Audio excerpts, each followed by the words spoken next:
आवासीय विद्यालय अनगढ़ा, इसी विद्यालय शिलान्यास समारोह में उपस्थित इस क्षेत्र के कर्मठ जुझारू माननीय विधायक राजेश कच्छप जी, इस मंच में उपस्थित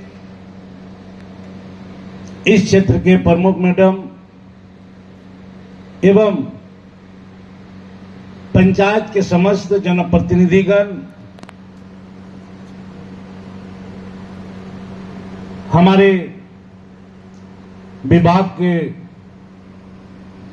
डीओ एवं विभाग के समस्त पदाधिकारीगण, स्टाफगण, उपस्थित आमंत्रित तमाम अतिथिगण, विद्यालय के हमारे शिक्षक शिक्षिकाएं, छात्राएं, सभी स्टाफगण, प्रेस बंधुगण और उपस्थित तमाम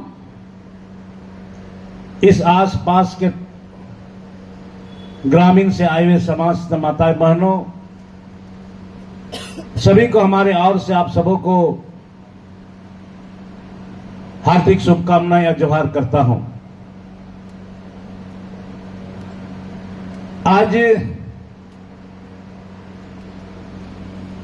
हम कहना चाहेंगे पूरे राज्य में हमारे इस तरह का विद्यालय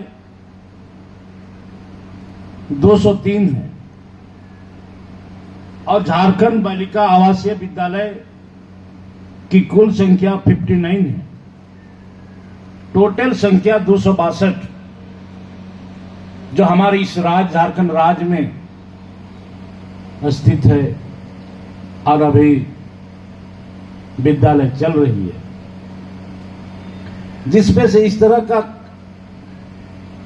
कई कस्तूरबा गांधियों का और बालिका आवासीय विद्यालयों का बिल्डिंग की कमी मेरे सामने आया और उसको हम प्राथमिकता के आधार पर हम इस तरह का विद्यालय को हम प्राथमिकता देने का काम किया है। क्योंकि आज इस राज्य में खास करके महिलाओं की, बालिकाओं की बात हम कहें तो निश्चित तौर पर आज अगर बालिकाएं आगे बढ़ी है शिक्षा से, तो वह मूल हमारे कस्तूरबा विद्यालय से ही आगे बढ़ी है। क्योंकि कस्तूरबा विद्यालय जो ऐसी है जिसे सर्वप्रथम जिसका कोई ने मां बाप नहीं है, एकल है, केवल मां है या बाप है या विकलांग है, या इस विद्यालय से करीब 10 किलोमीटर 15 किलोमीटर दूरी जो जंगल इलाका में रहती है,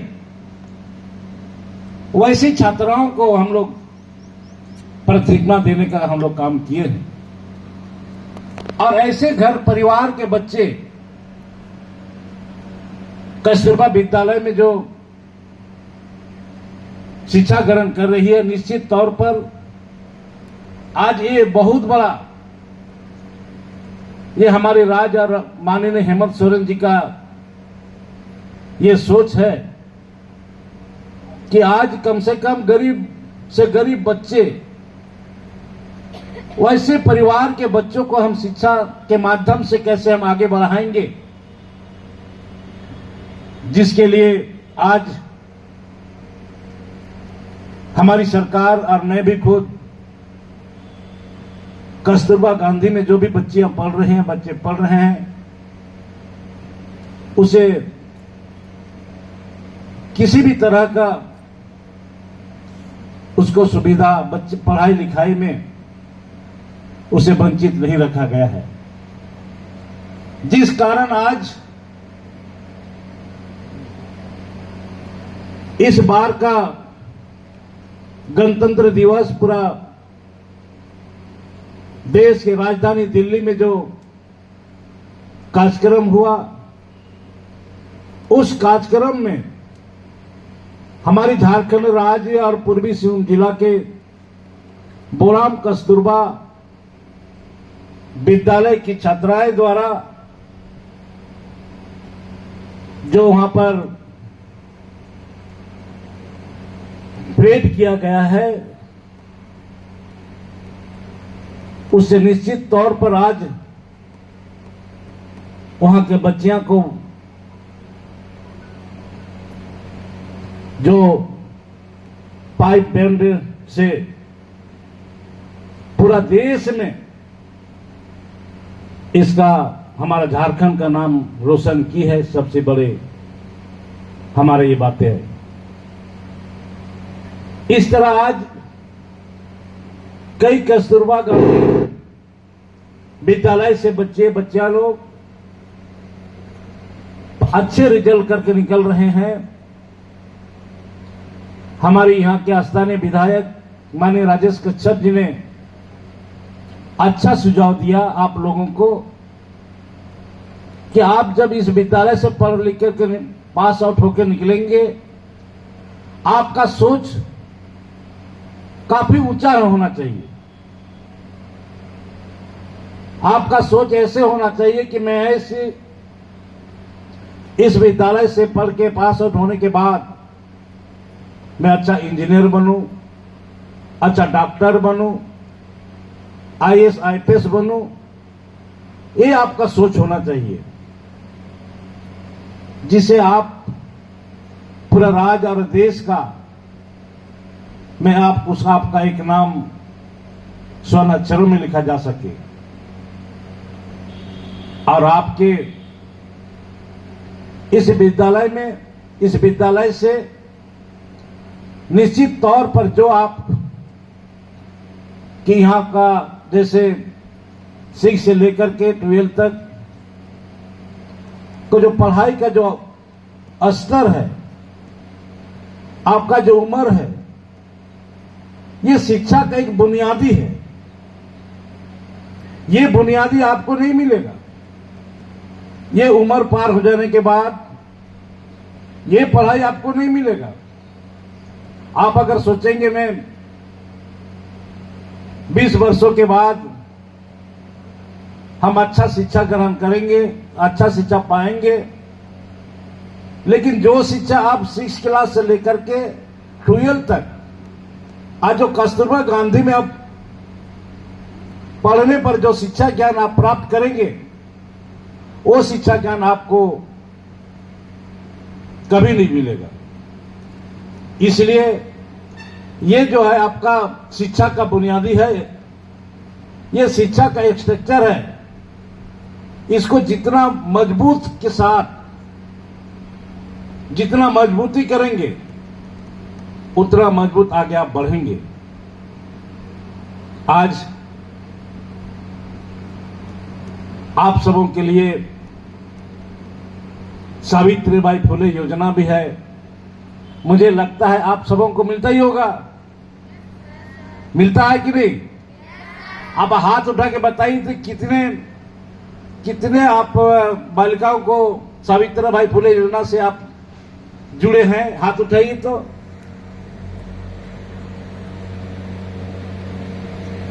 चलिए धन्यवाद। मुझे लगता है कि 80% तो हो गया। इसके बाद भी आपकी जो यहाँ का रहन सहन, हॉस्टल, सारी चीजों पर सरकार पूर्ण रूप से निगरानी रखी हुई है। इसीलिए आज आपका इस विद्यालय का जो कमी रहा, उस कमी को देखते हुए आज हमारे सरकार की ओर से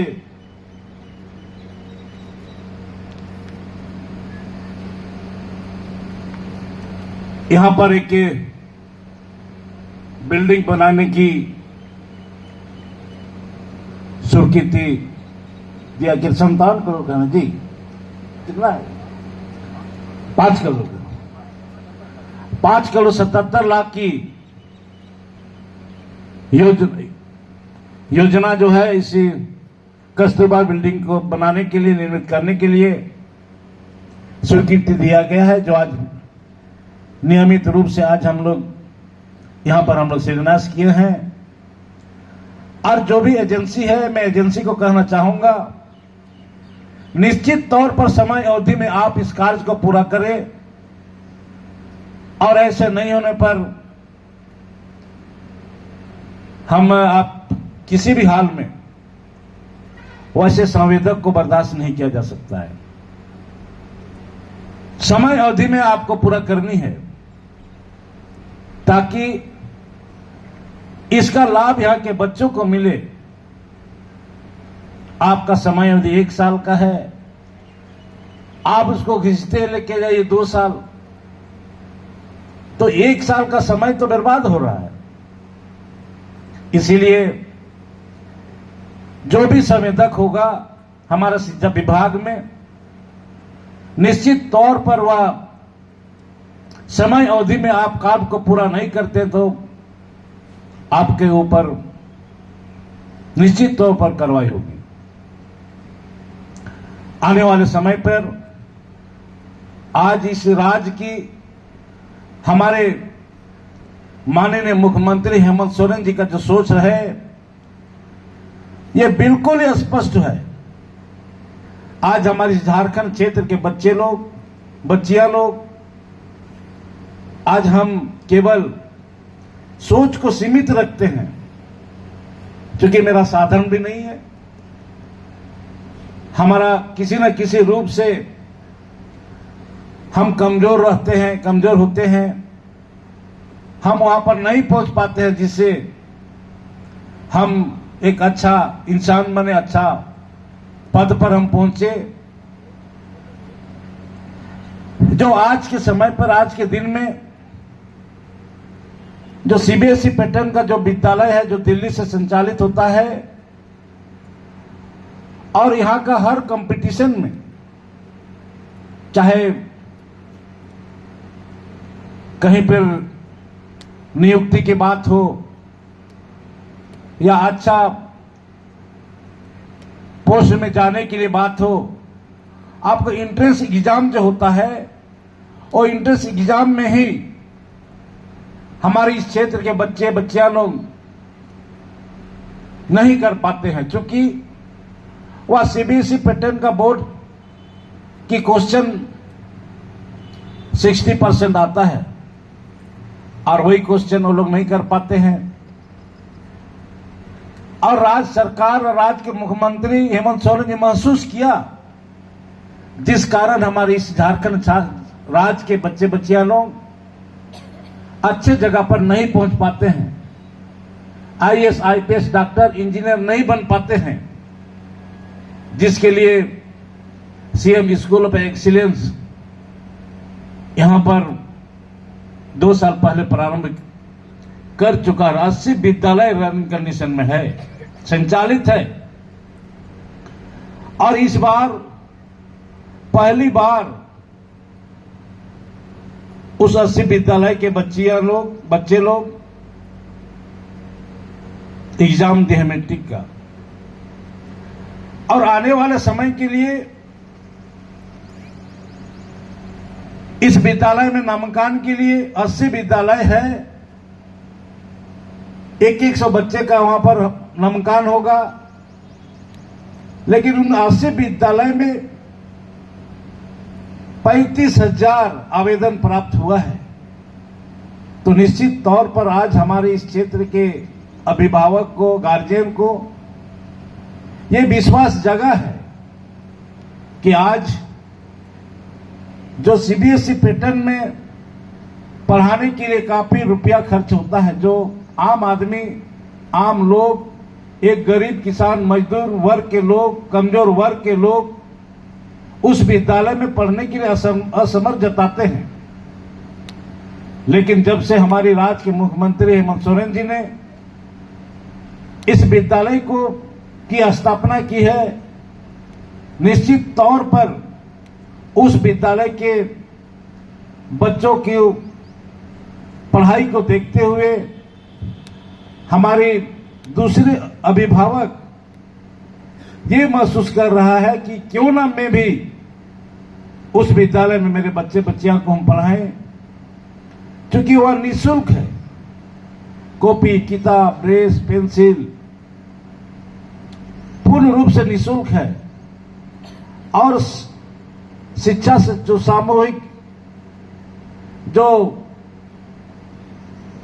अभी का जो समय है, सारी वैज्ञानिक शिक्षा के वैज्ञानिक विधि से, नियम से, तरीके से जो अभी पढ़ाई चल रही है, सारे नियम के अनुसार वह विद्यालय चल रही है। तो आज निश्चित तौर पर मैं कहना चाहूंगा कि आज हम बच्चे कमजोर नहीं हैं। हम भी उसका लेवल में हम ये महसूस कर रहे हैं। पहले जो है बड़े स्कूल, जो निजी स्कूल है, जो आईसीएसई है, सीबीएसई पैटर्न में जो पढ़ते हैं, और हमारे सरकारी स्कूल में जो बच्चे लोग पढ़ते हैं, अपने आप को बहुत दूरी समझते थे। और बड़े बड़े घर के लोग, वहां बच्चे लोग पढ़ते हैं, हम लोग सरकारी स्कूल में पढ़ रहे हैं, हम उनका सामने नहीं टक्कर ले पाएंगे। अरे अपने आप को यह महसूस कर रहा है कि हम कमजोर हैं, गरीब घर का बेटी हैं, उसका साथ हम पढ़ाई लिखाई में आगे बराबरी नहीं ले सकते हैं। लेकिन आज जब से हमारे राज्य के मुख्यमंत्री हेमंत सोरेन जी ने सीबीएसई पैटर्न के माध्यम से इस विद्यालय को संचालन करना प्रारंभ कर चुका है, तो आज सब अभिभावक ये महसूस करने लगा अब हमारा बेटा बेटी भी आज आईएएस, आईपीएस, डॉक्टर, इंजीनियर बन पाएंगे। ये सुविधा हमारी सरकार ने दी है। तो आज हम कहना चाहेंगे, निश्चित तौर पर आपके इस राज्य में विगत दिन हमारा दिल्ली में पूरा भारत देश के सभी राज्यों का शिक्षा मंत्रियों का सेमिनार हुआ, कॉन्फ्रेंस हुआ था, जिसकी अध्यक्षता हमारा देश के जो शिक्षा मंत्री हमारे प्रधान जी, उनकी अध्यक्षता में बैठक संपन्न हुई। और कई राज्यों का मंत्रियों ने अपना विचार रखा इस राज्य में कैसे शिक्षा को और बेहतर शिक्षा बनाया जाए। उसमें मुझे भी मौका मिला था बोलने के लिए। और हमने इस राज्य में जो हमारी शिक्षा की कमियां हैं, हम उस बात को उस कॉन्फ्रेंस में रखने का काम किया है, जो पूर्ण रूप से आज मैं कहना चाहूंगा इस राज्य में 56 मॉडल विद्यालय हैं, जो 1912-13 में प्रारंभ हुआ था। और भारत सरकार का 60% और राज्य सरकार का 40% अंश में वह विद्यालय को प्रारंभ किया गया था। लेकिन 2 साल के बाद भारत सरकार ने वह अपना अंश देना बंद कर दिया, जिसका कारण कहीं पर 40%, कहीं 50% विद्यालय बनकर अधूरा पड़ा रहा। मैं इस बात को भी रखने का काम किया। आज अगर भारत सरकार का पूर्ण सहयोग मुझे मिलता तो निश्चित तौर पर 2 साल नहीं, 3 साल नहीं, 5 साल में तो हमारा बिल्डिंग पूरा हो जाता। आज 10 साल हो रहा है, बिल्डिंग ज्यों का है। आज जिसमें हमारी शिक्षा प्रभावित हुआ है, आज अगर 5 साल के अंदर समय अवधि में यह बिल्डिंग पूरा हो जाता तो निश्चित तौर पर, और इन 5 साल के अंतराल में कई छात्र छात्रा उस विद्यालय में नामांकन होते, पढ़ते और अच्छा अच्छा जगह पर पहुंचते। मैं यह बात रखने का काम किया।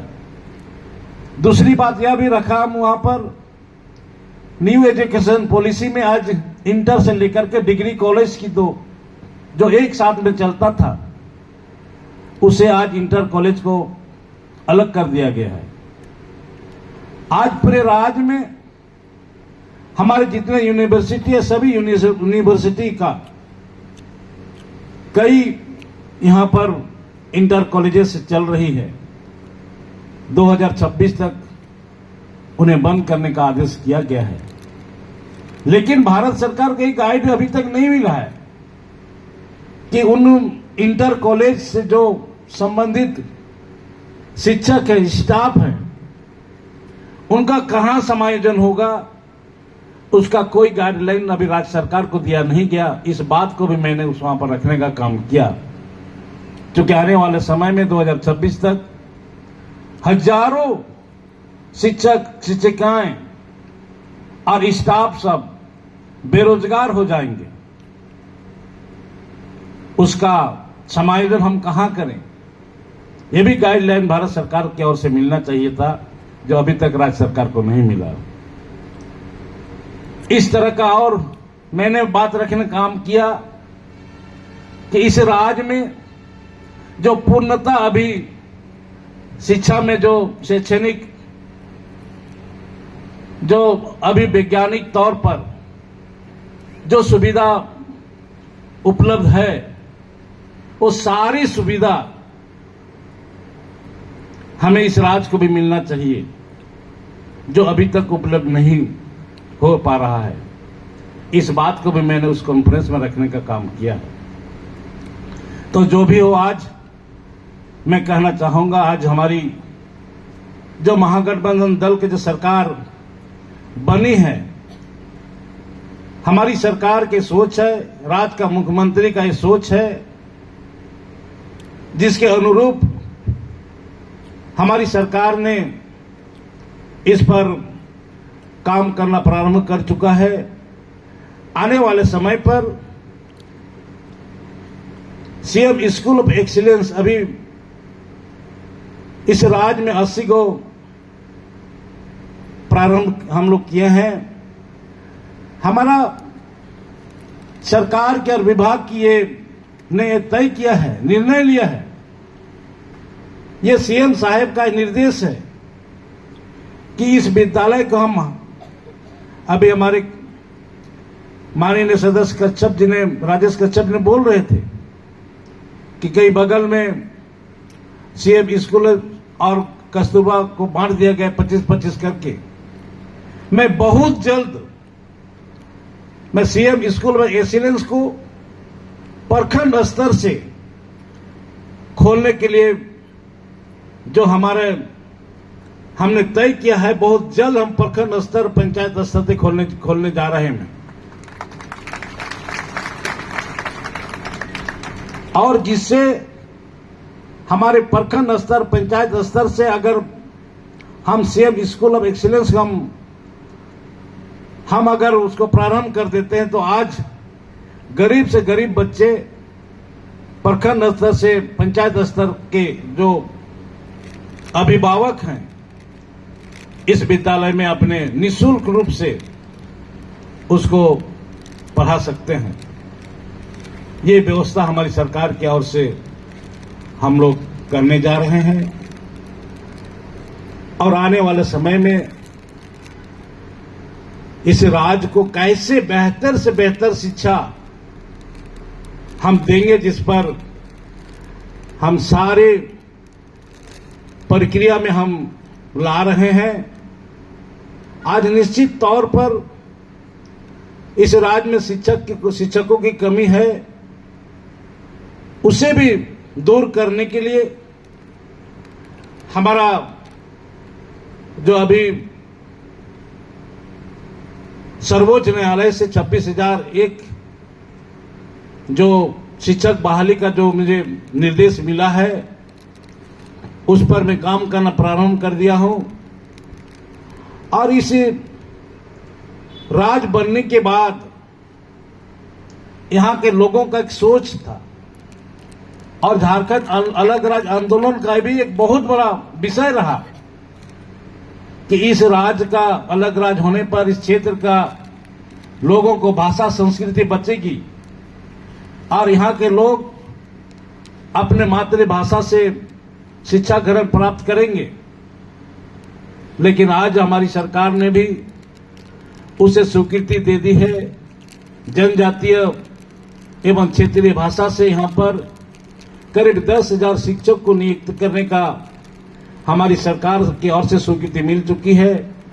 लेकिन आज उसमें हम सर्वे करा रहे हैं कि हम बच्चे के आधारित बच्चे की संख्या पर बच्चे के अनुपात हम वहां पर शिक्षक बहाली करेंगे। कम से कम 30 से 35 बच्चे हो उस पर एक हम शिक्षक बहाली करेंगे, चाहे कोई भी समाज का हो, संताल समाज हो, समाज मुंडा समाज, चाहे क्षेत्रीय में कुड़ुक हो, कुरमाली हो, कोठा हो, 30 से 35 बच्चों में एक शिक्षक बहाली करने का ये हम लोगों ने नियम बनाए हैं। इस पर भी कार्य चल रही है। हमें लगता है कि इस पर और बहुत ज्यादा समय नहीं लगेगा। जिस तेजी से हमारे विभाग काम कर रही है, बहुत ही कम समय के अवधि में ही हम शिक्षक बहाली का और जनजातीय क्षेत्रीय भाषा का में शिक्षक बहाली का भी हम प्रारंभ करेंगे। और आने वाले समय पर इस तरह का जितने भी हमारे माननीय विधायक के जो वक्तव्य में बोल रहे थे, हमारी चिंता है, हमारे विभाग की भी चिंता है कि जिस विद्यालय में बाउंड्रीवाल नहीं है, बाउंड्रीवाल होना चाहिए। उस विद्यालय के छात्र छात्राओं के लिए सुलभ शौचालय होना चाहिए, पानी की व्यवस्था होना चाहिए, जिसके लिए मैं स्पष्ट निर्देश दे दिया हूं कि सबसे पहले डीएमटी फंड जो मिलता है उस फंड को हम विद्यालय की सुरक्षित में, विद्यालय की व्यवस्था में, चाहे बाउंड्रीवाल हो, चाहे सुलभ शौचालय हो, चाहे उस विद्यालय की सामग्री हो, साइंस की सामान हो के लिए बात हो, हम डीएमटी फंड से हम उस विद्यालय को उनकी सारी वहां की जो समस्या है उसको डीएमटी फंड से हम पूर्ति करने के लिए हम विभाग को निर्देश दे दिया हूं। और मैं पुनराय आप सबों से मैं कहना चाहूंगी कि आज